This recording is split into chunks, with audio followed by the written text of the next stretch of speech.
Intelligent Systems presentation video by Brandon Simpson for Herzing University Capstone course. The idea of intelligent systems, like robots and automatons, have been around for centuries. The ancient Greeks had myths about robots, and Chinese and Egyptian engineers built automatons. The term artificial intelligence was first coined in 1956 by MIT cognitive scientist Marvin Minsky, who believed that within a generation we would have the ability to create artificial intelligence. Artificial intelligence was actually rather sluggish to get off the ground, and during the period between 1974 and 1980 was referred to as the AI winter. After several reports came out criticizing the rather slow progress within the artificial intelligence field came to surface and government funding to cease. The industry suffered another such AI winter from the period between 1987 to 1993, again due to the decreased funding and the collapse of the computer market for early generation personal computers. However, after these periods, artificial intelligence began to surge once again. In 1997, IBM's supercomputer dubbed the Deep Blue became the first computerized system to beat a human chess champion. Again, in 2011, IBM made great leaps and bounds with artificial intelligence as they constructed an intelligence system dubbed Watson. Watson is an intelligence system designed to answer questions and was featured on an episode of Jeopardy! And won the game show using its algorithms to calculate correct answers. Intelligence systems allow human beings to process information at an accelerated rate and allow the mundane to be handled entirely by the computations of the machine or intelligence system in question. Even though these systems are intricate and can handle a variety of tasks and computations, ultimately, these machines are man-made and have quite a few restrictions based upon predefined operations and instructions. According to Phillips, Wren, and Jane, one would argue that even though an electronic computer is able to store vast amounts of data and is capable of processing millions of computations per second, it is nevertheless only a man-made machine that is entirely restricted to following predefined instructions. This intuitive perception would certainly appear to make a great deal of sense. Therefore, it is necessary to briefly discuss the concept of intelligence and the sense of what this concept is applied to computer software.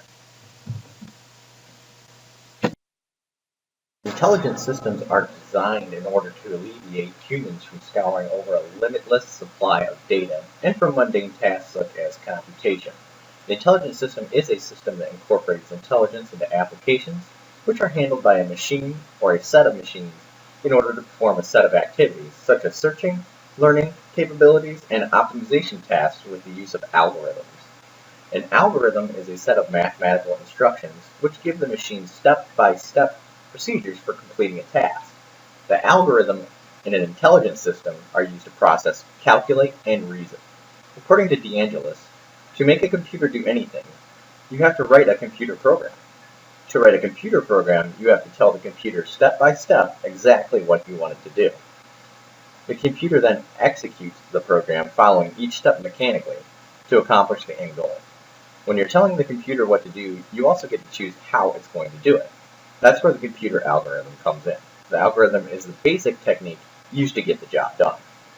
We do come across algorithms in our daily lives without even noticing. Users of Netflix most commonly are using an algorithm when Netflix recommends shows based on viewing history. Facebook users will notice suggested articles and groups in their feeds based upon what they have already liked. These algorithms allow for automation of content delivery to the end user and assist the user to determine additional content to view. Back in 1952, Turing published a set of equations that tried to explain the patterns we see in nature, from the dappled stripes adorning the back of a zebra to the whorled leaves on a plant system, or even the complex tucking and folding that turns a ball of cells into an organism. Algorithms drive an intelligent system and give the system a direct set of instructions based on a myriad of criteria to perform its designated tasks. Artificial intelligence is currently on the cutting edge of the technology industry and is being introduced within several industries across the globe. Artificial intelligence has the potential to be as transformative in our lifetimes as the steam-powered economy of the 19th century. There are many current uses of artificial intelligence, such as smartphone technologies, music recommendations on apps like Pandora, describing photos for the visually impaired, and flagging fire risks within cities. Driverless cars are already on the road, and artificial intelligence has the potential to eradicate disease with the use of nanotechnology. I want to build a billion tiny factories, models of each other, which are manufacturing simultaneously. The principles of physics, as far as I can see, do not speak against the philosophy of maneuvering things atom by atom. It is not an attempt to violate any laws. It is something in principles that can be done, but in practice it has not been done because we are too big. Nanotechnology represents the ability to manufacture manufacturing systems. For example, a factory that is able to build more factories, which is rapid, cheap, and clean to produce. According to the Center of Responsible Nanotechnology, the means of production will be able to reproduce exponentially. So in just a few weeks, a few nano factories conceivably could become billions. It is a revolutionary, transformative, powerful, and potentially very dangerous or beneficial technology. Nanotechnology goes well beyond personal computer ownership. With a personal computer, an individual can perform simple information tasks, writing information research, and building content for viewing on the World Wide Web. Nanotechnology represents a whole new wave of technology that creates real-world content like buildings or cars. Nanotechnology is currently being used for our benefit as a society in cancer detectors. The nanoparticles are used to essentially sniff out cancer cells. As cancerous cells grow, genes and proteins within cells change, and this process emits volatile organic compounds that can be detected. This is why some dogs can be trained to smell cancer. Nanoparticles can smell it too, and in tiny concentrations. The nanoparticles not only are able to detect cancer cells, but they are also able to detect which kind of cancer cell a person may have. According to Boyle, and it's not just cancer patients who can benefit, Chad Merkin of Northwest University is developing nanoparticles that can diagnose and treat disease, tracking cancer at earlier stages, and even determining whether hospital patients have infections. If someone needs emergency surgery, it may not always be possible for doctors to obtain the person's medical history, which leaves plenty of unanswered and potentially dangerous questions. Does this person have diabetes? Is she at risk for blood clots? Nanoparticles can be used to answer these and other questions. Ozorb is a material made with nanotechnology and glass, which can absorb a variety of other harmful chemicals. Ozorb is used in concrete to absorb oil leaks from cars and in parking lots and is also being used to clean up oil spills in the sea. With uses for nanotechnology increasing every year, soon nanotechnology could be the technology that replaces our own personal computers. Nanotechnology could create a system of interconnectivity that is directly hardwired to our biology. Why purchase a personal computer when you can have direct access to information driven by nanotechnology? Technology that can be directly embedded into your body, which can give you the same capabilities as our current home computers, could have a long-lasting impact on the entire world. Everyone could have direct access to nanotechnology, which could connect you to any bit of information or could cure cancer. According to Gaudin, the full realization of nanobots will basically eliminate biological disease and stem the effects of aging. Of course, people will still be struck by lightning or hit by a bus, but much more trauma will be repairable. If nanobots swim in or even replace biological blood, then wounds could be healed almost instantly. Limbs could be regrown, backed up memories and personalities could be accessed after head trauma. The future of nanotechnology is quite endless and could possibly extend our lifespan exponentially and grant humans a much easier access to the current information on the superhighway. You might look at the future where you don't have computers at all. The computing power you need is just woven into the fabric of your shirt. Or maybe it's in your ring, or your watch. Maybe the device connects automatically to some screen next to you, or some projector you carry with you. Maybe you won't even need a display. It will just get piped straight into your eyeballs via nanotechnology. Right now, nanotechnology is being tested to monitor vital signs in pigs. A device is digested which contains a nanobot to measure heart rates, listen to your lungs, and has an onboard thermometer. The nanobot then sends this information to a smartphone or personal computer and can tell you what your vital signals are without anyone ever touching your body. Nanotechnology has the capacity to become a very powerful technology in the hands of human beings. Richard Smalley, a Nobel Prize winning chemist, told a story of hope regarding the future of nanotechnology. Richard was a cancer patient and was undergoing chemotherapy, which radiates the body to kill cancer cells, and also has several negative side effects. Richard is quoted as saying, "I sit before you today with very little hair on my head. It fell out a few weeks ago as a result of the chemotherapy I've been undergoing. 20 years ago, without even this crude chemotherapy, I would already be dead. But 20 years from now, nanoscale missiles will target cancer cells in the human body and leave everything else blissfully alone. I may not live to see it, but I am confident it will happen."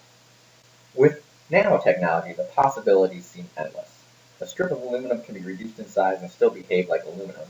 However, when reduced to nano size, roughly 20 to 30 nanometers, aluminum explodes. According to Kahn, scientists and chemists have been trying to harness the useful reaction of aluminum in nanosize by adding the nano-aluminum to rocket fuel. Scientists have been coming up with a myriad of uses for nano-sized materials, like creating electronic conducing plastics, which can be used as a coating for metals and prevent rusting. Substances behave magically at the nanoscale because that's where the essential properties of matter are determined. Arrange calcium carbonate molecules in a sawtooth pattern, for instance, and you get a fragile, crumbling chalk. Stack the same molecules like bricks, and they help form the layers of the tough, iridescent shell of an abalone. With so many different applications, the possibility of nanotechnology are endless. People can live longer, and we can make more efficient and resilient materials. Eventually, nanotechnology could completely replace computers and handheld devices as a medium, because we could have direct connection and an interface to the World Wide Web, nano-sized and placed directly into our bodies. Such technology seems like a thing straight out of sci-fi movie, but is much closer than we think. NASA is also at the forefront of intelligent system development and design. Space exploration is currently being carried out by robots, and these robots require sophisticated systems in order to operate in deep space remotely. Vehicle intelligence can be defined as the ability to do the right thing when faced with a complex decision-making situation. It will be necessary to implement integrated, adaptive, autonomous operations and low-level flight control technologies to direct actions that enhance the safety and success of complex missions despite component failures. Degraded performance, operator errors, and environment uncertainty. Intelligent systems are being overhauled with NASA's space program to provide more resiliency and adaptability for robots and space vehicles. Transportation industry will most notably and recently be affected with the increased technological advances within intelligent systems design and artificial intelligence. While many think improving a country's transportation system solely means building new roads or repairing aging infrastructures, the future of transportation lies not only in concrete and steel, but also increasingly in using IT. Some within the industry even predict that within 5 to 20 years, self-driving automobiles will completely replace the human element and driver, other than the development of the intelligent system and algorithm used in the AI. This means as humans we will no longer use vehicles or drive them or have to own them for any reason, and the implications of a driverless world seem endless. Transportation will be turned into a service from companies that own a fleet of self-driving cars. No more financing a vehicle and making payments monthly. If you'd like to ride somewhere, call your neighborhood-friendly self-driving car service. Companies like Uber, Google, and Amazon will be at the forefront of these technologies and will seek to benefit the most. This means much of the wealth will shift towards technology companies who have a stranglehold on the self-driving car industry as a service model. Self-driving cars will change in design drastically compared to cars which are driven by human beings. Combustion engines will be a thing of the past, as electric vehicles with intelligent systems replace obsolete technologies. This means cleaner air and less pollutants for everyone.